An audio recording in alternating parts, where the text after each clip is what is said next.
Class 10-এর Bangla অভিষেক লিখেছেন Michael Madhusudan Dutta.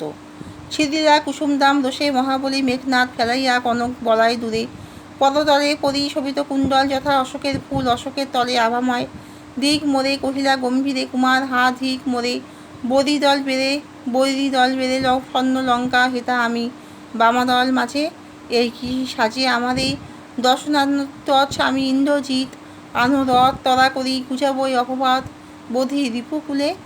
এই কথা শুনে মেঘনাথ রেগে গিয়ে তার গলার ফুলের মালা ছিঁড়ে ফেলে দেয়, তার সঙ্গে তার সঙ্গে তার হাতে থাকা সোনার বালা এবং সোনার কানের দুল ফেলে দেয়, যেমন করে অশোক গাছের তলায় অশোক ফুল পড়ে থাকে।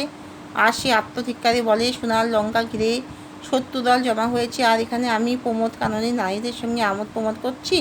এই কি আমাকে সাজে? তাড়াতাড়ি রথ টানো, আমি শত্রুদের বিনাশ করে অপবাদ ঘুচাবো।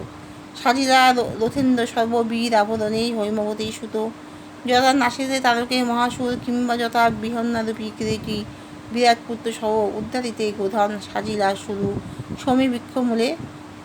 ইন্দ্র যে যুদ্ধের পোশাকে তৈরি হলো, যেমন করে কার্তিক তারকাসুর বধের সময় সজ্জিত হয়েছিলেন, কিংবা বিরাট রাজার গোধন রক্ষার্থে নপুংসক ছদ্মবেশধারী অর্জুন যেমন বীর সাজে সজ্জিত হয়েছিলেন। মেঘবর্ণ রথ চক্র বিজলি ছটা ধ্বজ, ইন্দ্রচাপরূপী তুরঙ্গম বেগে আশুগতি, রথে চলে বীর চূড়ামণি বীর দর্পে। কেন হেনকালে প্রমীলা সুন্দরী ধরি পতি করযুগ, কহিলা কাঁদিয়া ধ্বনি কোথা প্রাণ শকে রাখিয়ে দাসীরে কহ চলিলা আপনি। মেঘের মতো রথ এবং বিজলি ছটাযুক্ত চক্র এবং ইন্দ্রের ধনুকের মতো পতাকা, তার রথের ঘোড়া যেন দ্রুত গতিতে ছুটছে।